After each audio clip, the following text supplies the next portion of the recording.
नमस्कार सगळ्यांना. श्री स्वामी समर्थ. श्री स्वामी समर्थ. जय जय स्वामी समर्थ. घर, जॉब आणि अध्यात्म या आपल्या सगळ्यांच्या मराठी यूट्यूब चॅनलमध्ये मी सगळ्यांचं स्वागत करते आणि आजच्या विषयाला सुरुवात करते.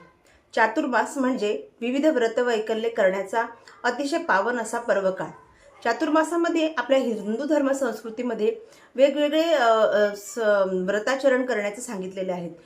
काही जण संकल्प करतात, काही नेम करतात, काही व्रत करतात आणि अखंडितपणे हे व्रत किंवा हे जे नेम आहेत हे संपूर्ण चातुर्मासामध्ये दिवस दररोज करत असतात. आणि व्रत पूर्ण झाल्यानंतर त्या व्रताचा उद्यापन विधी केला जातो. तर असेच लहान मोठे काही चातुर्मासात केले जाणारे आणि अगदी साधे सोपे व्रत, काही उपाय जे संपूर्ण चातुर्मासामध्ये आपल्याला नियमितपणे करायचे ते आपण आपल्या या घर, जॉब आणि अध्यात्म या चॅनलच्या माध्यमातून बघत आहोत. आज आपण माहिती घेणार आहोत गोपद्म व्रताची. गोपद्म व्रत हे भगवान श्रीकृष्णांनी त्यांच्या बहिणीला म्हणजे सुभद्रेला सांगितलेलं व्रत आहे. गोपद्म व्रत हे आपल्या घरामध्ये आर्थिक समृद्धी, आर्थिक संपन्नता निर्माण करण्यासाठी, त्याचप्रमाणे जर आपलं असं म्हणतात आपण कोणतंच व्रत करत नसेल, आपण काहीच जर करत नसेल तर निदान किमान गोपद्म व्रत तरी चातुर्मासामध्ये करावं, ज्याने आपल्या खात्यातला जो बँक बॅलन्स म्हणजे पैशाचा बँक बॅलन्स नाही, तर जो आपल्या खात्यामध्ये आपण पुण्य संचयाचा बँक बॅलन्स जमा करत असतो तो यांनी वाढत असतो. याच गोपद्म व्रताच्या कहाणीमध्ये असं सांगितलेलं आहे की सुभद्रेनी आपल्या संपूर्ण आयुष्यामध्ये कुठलेही व्रत वैकल्य केलेले नव्हते. त्यामुळे भगवान श्रीकृष्णांनी त्यांची स्वतः भेट घेऊन त्यांना अगदी त्वरित असं गोपद्म व्रत करायला सांगितलं होतं. गोपद्म व्रत हे गाईच्या गोठ्यामध्ये ज्या ठिकाणी गाई बांधतात त्या ठिकाणी केलं जातं. गाईच्या गोठ्यातली जागा छान गाईच्या शेणाने सारवायची, त्यावरती 36 गोपद्म काढायचे. त्या गोपद्मांचं छान षोडशोपचारी पूजन करायचं. हळदी, कुंकू, अक्षता, फूल वाहून, धूप दीप दाखवून त्यांचं पूजन करायचं आणि त्यांना मनोभावे नमस्कार करायचा. असं हे व्रत दररोज संपूर्ण चातुर्मासात करायचं असतं. पण आता आपल्याला माहिती आहे कालापरात्वे शहरी भागात तर गायी दिसतच नाही, पण ग्रामीण भागात देखील गायींची कमतरता आहे. गायींची गोठे काही ठराविक ठिकाणीच पाहायला मिळतात. त्यामुळे आपल्याला हे व्रत करायचं आहे तर आपण गायीच्या गोठ्यामध्ये करणं आपल्यासारख्यांना शक्य होत नाही. त्यामुळे हे व्रत आपण आपल्या घरीच, आपल्या देवघरासमोर एका पाटावर किंवा एका ताटामध्ये 33 गायीचे पद्म किंवा 33 गायीचे पाय काढून आपल्याला हे गोपद्म व्रत करायचं असतं. आपल्या देवघरामध्ये आपली नियमित देवपूजा झाल्यानंतर, देवाचं स्नानादी वगैरे आटोपल्यानंतर आपल्याला एक छोटासा पाट घ्यायचा आहे.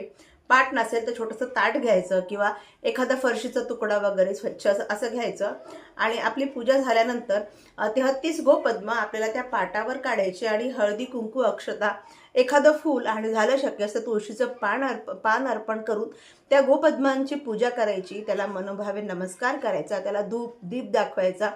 अशा प्रकारे दररोज आपल्याला हे गोपद्म आपल्या देवघराजवळ काढायचे. या गोपद्म व्रताचं जरी हे गोपद्म व्रत फक्त 2 ते 3 मिनिटांमध्ये आपल्याला करता येतं, पण याचं जे आपल्याला फळ मिळतं ते अनंत पटीने मिळत असतं आणि आर्थिक समृद्धीसाठी हे व्रत अतिशय छान मानलं गेलेलं आहे.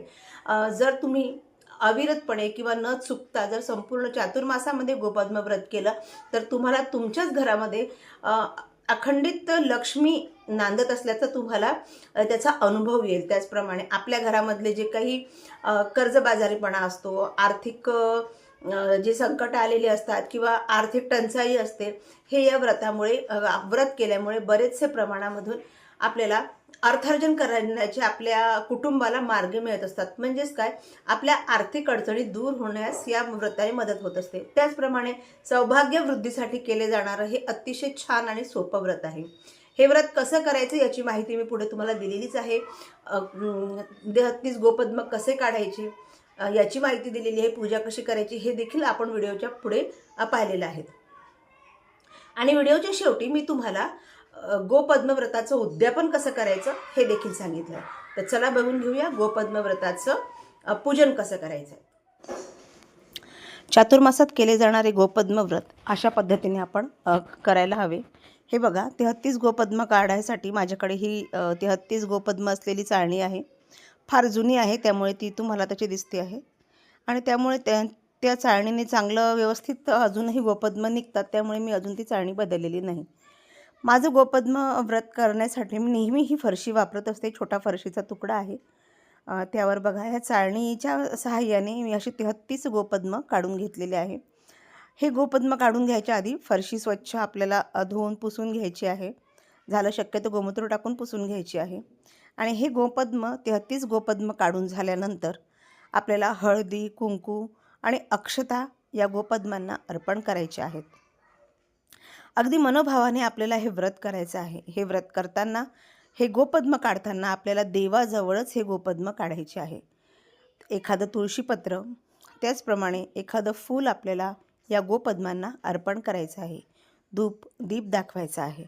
तुम्ही या पूजेजवळ किंवा या गोपद्मांजवळ दिवा देखील लावू शकता. आपण नाही लावला तरी चालेल, कारण आपण हे गोपद्म देवाजवळ काढतो आहे आणि देवाजवळ दीप प्रज्वलित सतत होत असतो. म्हणजे आपल्या देवघरामध्ये सतत नंदादीप हा तेवत असतो. त्यामुळे स्पेशली या गोपद्मांजवळ दिवा लावणं असं काही आवश्यकच नाही. लावला तरी अतिउत्तमच. बघा अशा पद्धतीने मी हे गोपद्म व्रत काढून घेतलेलं आहे. आता हे गोपद्म व्रत आपल्याला दररोज आपल्या देवाजवळ देवपूजा झाल्यानंतर काढायचं आहे.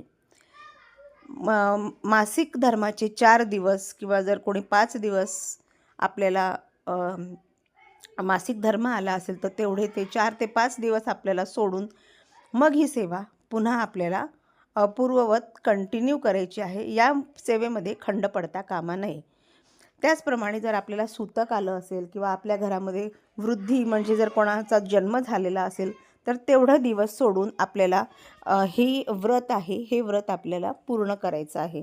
फक्त काळजी आपल्याला एकच घ्यायची आहे की एकदा सुरू केलेलं व्रत हे अखंडितपणे आपल्याला जोपर्यंत चातुर्मासाची समाप्ती होत नाही तोपर्यंत आपल्याला अविरतपणे करायचं आहे.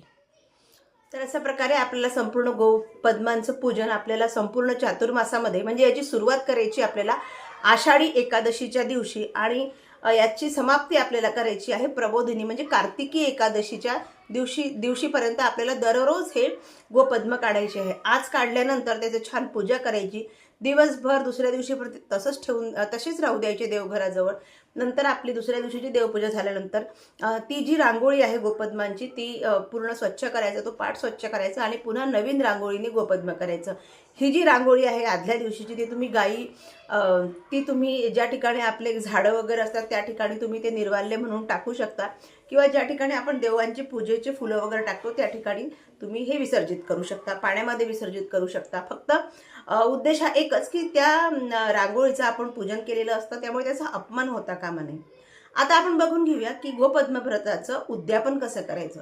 तर गोपद्म व्रताचं उद्यापन करणं देखील फार सोपं आहे.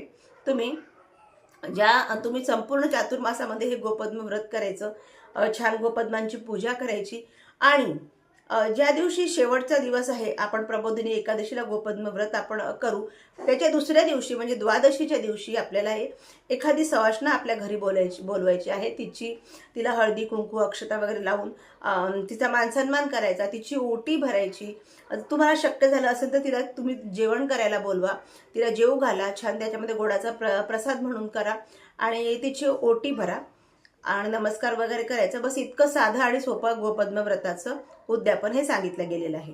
तर आशा करते तुम्ही ह्या चातुर्मासामध्ये नक्कीच गोपद्म व्रत करा. गोपद्म व्रतासोबत तुम्ही स्वास्तिक व्रत करू शकता, दाम्पत्य पूजन व्रत करू शकता. आणखी असेच बरेच व्रत जे आपल्याला चातुर्मासामध्ये करता येतात ते येणाऱ्या व्हिडिओमध्ये तुम्ही नक्की माहिती बघा, कारण येणाऱ्या व्हिडिओमध्ये मी तुम्हाला फार साधे आणि सोपे व्रत सांगणार आहे. ज्यांच्याकडे वेळ कमी असतो, वेळ नसतो पण काहीतरी करायची इच्छा असते त्यांच्यासाठी हे व्हिडिओज, ही माहिती नक्कीच उपयोगी ठरेल.